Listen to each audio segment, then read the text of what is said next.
मेरे प्यारे बच्चों नमस्कार। पिछले क्लास में हम लोगों ने देखा था मोलरिटी क्या होता है। आज के क्लास में देखेंगे मोलरिटी क्या है और नॉर्मेलिटी क्या है। तो बच्चों हेडिंग बना लो molarity. Molarity number of moles of solute which are present in 1 kg solvent।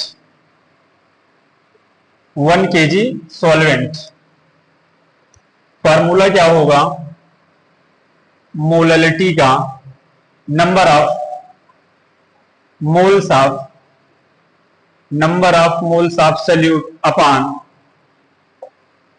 Mass of solvent in KG. अगर हम सिंबल की बात करें, सिंबल क्या होगा? स्मॉल एम, जिसको बोलते हैं बच्चों मोलल। अगर यूनिट की बात करें तो यूनिट क्या होगा? मोल पर केजी। और नोट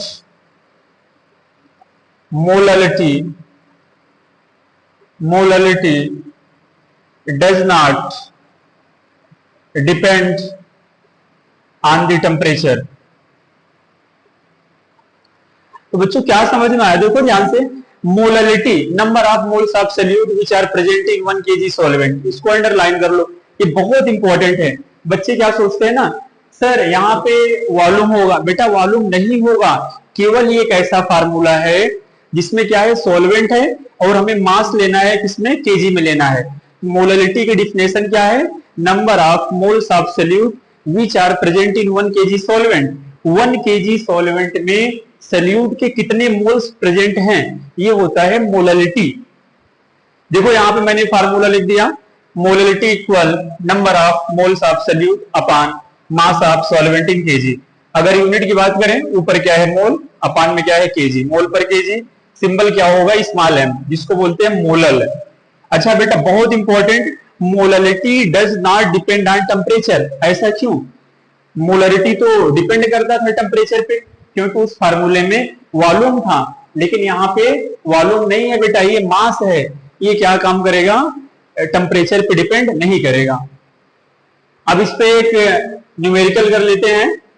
यहां दे रखा है how many gram of sodium carbonate should be dissolve in 250 gram of water to prepare 0.1 molal solution.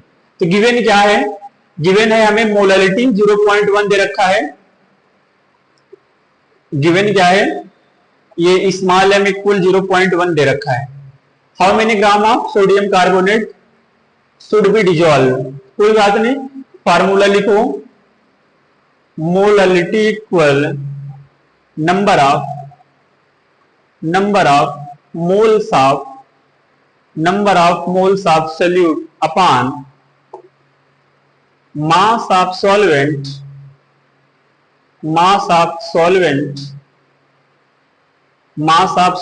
In KG.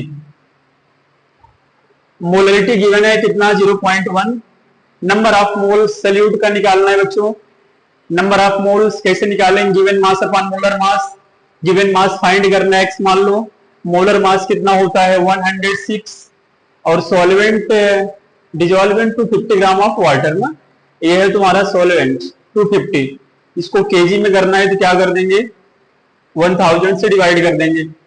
देखो ये सोडियम कार्बोनेट का molar mass, sodium carbonate 2 into 23 plus 12 plus 3 into oxygen का मास कितना? 16।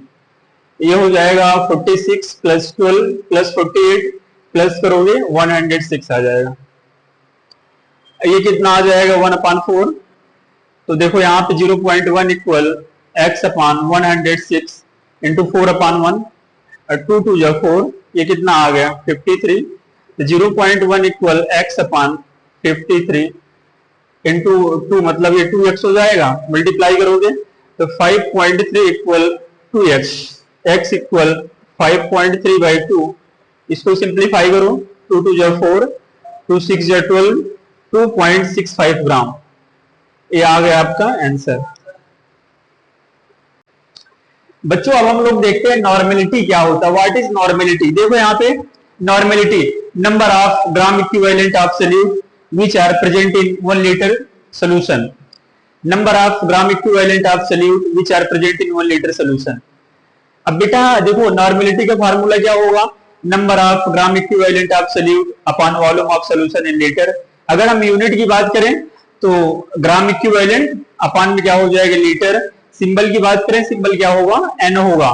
और सबसे मेन बात इसमें यह है कि normality depends on temperature. Normality क्या होगा? टेम्परेचर पे डिपेंड करेगा। क्यों? क्योंकि नॉर्मेलिटी के फार्मूले में वॉल्यूम आ रहा है, जहां जहां वॉल्यूम आएगा वो टेम्परेचर पे डिपेंड करेगा।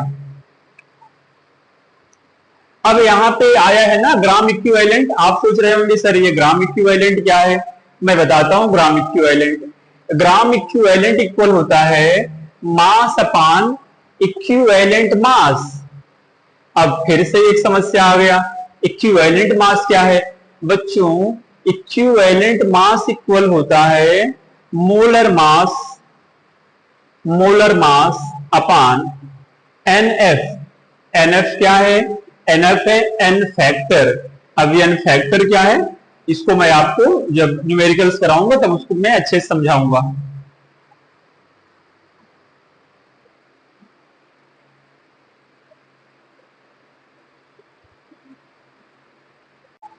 बच्चों नॉर्मल सोल्यूशन का नॉर्मलिटी कितना होगा? 1 होगा।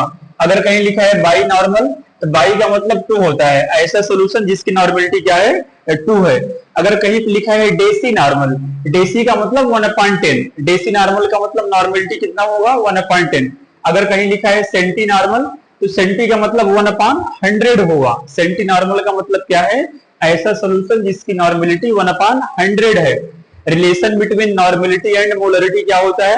n equal to m into N F. N क्या है? नॉर्मलिटी। m क्या है? मोलरिटी। nf क्या है? n factor.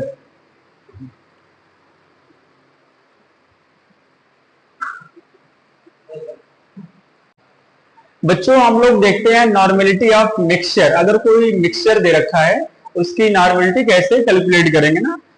देखो यहाँ पे ये कोई है सोल्यूशन नंबर 1 और यहाँ पे क्या दे रखा है? ये कोई सोल्यूशन है सेकंड। पहले सोल्यूशन का नॉर्मलिटी n1 है, पहले सोल्यूशन का वॉल्यूम v1 है, दूसरे सोल्यूशन की नॉर्मलिटी n2 है, दूसरे सोल्यूशन का वॉल्यूम v2 है। अब इसको क्या कर दिया गया? मिक्स कर दिया गया, एक न्यू सोल्यूशन बन गया। अब बच्चों वॉल्यूम तो हमेशा प्लस होगा, तो वॉल्यूम क्या हो जाएगा? v1 plus v2। अब ये नए सोल्यूशन का हमें नॉर्मलिटी फाइंड करना है। अब देखो कैसे निकालेंगे? n equal n1 v1 plus n2 v2 अपान v1 प्लस v2। n1 क्या है? Normality of first solution. v1 क्या है? Volume of first solution. n2 क्या है? Normality of second solution. v2 क्या है? Volume of second solution. n क्या है? Normality of mixture. यहाँ पे याद क्या रखना है आपको कि दोनों सोल्यूशन का नेचर सेम होना चाहिए। अगर पहला एसिड है दूसरा भी क्या होगा? एसिड होगा। अगर पहला बेस है दूसरा भी क्या होगा? बेस होगा। अगर एक एसिड है एक बेस है तब ये कॉन्सेप्ट नहीं लगाना बेटा, उसके लिए अलग कॉन्सेप्ट है, अभी मैं आपको बता रहा हूं।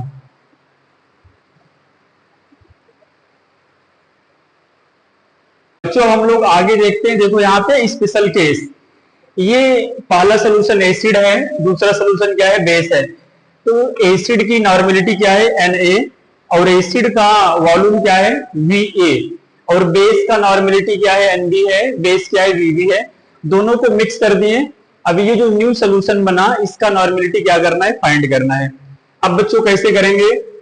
तो यहाँ पे सबसे पहले कैलकुलेट करना है NaVa और NbVb। उसके बाद हम फिर क्या करेंगे? कंपेयर करेंगे। यहाँ पे 3 केस बनते हैं। केस 1, मान लो NaVa ये ग्रेटर है NbVb से, तब क्या होगा? रिजल्टिंग सोल्यूशन एसिडिक होगा। तो नॉर्मलिटी क्या होगा? जो ज्यादा है, ज्यादा में से कम वाला माइनस कर दो। NaVa माइनस NbVb, वॉल्यूम हमेशा प्लस होगा, Va प्लस Vb। मान लो बच्चों ऐसा आ जाए कि आपने NaVa पहले कैलकुलेट किया, फिर NbVb कैलकुलेट किया और अब की बार NbVb की वैल्यू ज्यादा आ रहा है। इसका मतलब क्या है? रिजल्टिंग सोल्यूशन कैसा होगा? बेसिक होगा। अब हम जो निकालेंगे मिक्सचर की नॉर्मलिटी, तो ज्यादा कौन सा है? बेसिक वाला, इसमें से माइनस करेंगे। NbVb माइनस NaVa अपान क्या होगा Va प्लस Vb। हमेशा वॉल्यूम क्या होगा प्लस होगा। मान लो अगर ऐसा आ गया NaVa इक्वल NbVb आ गया तो सोल्यूशन कैसा होगा, न्यूट्रल होगा, सोल्यूशन विल बी न्यूट्रल।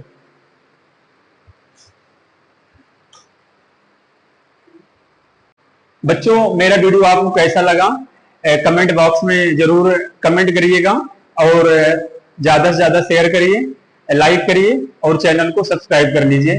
मैं आपसे वादा करता हूं आपको केमिस्ट्री में कोई भी दिक्कत नहीं होगा, पूरा चैप्टर पढ़ाया जाएगा खूब अच्छे से हम पढ़ाएंगे। आप बस हमारे साथ लगातार जुड़े रहें। Thank you.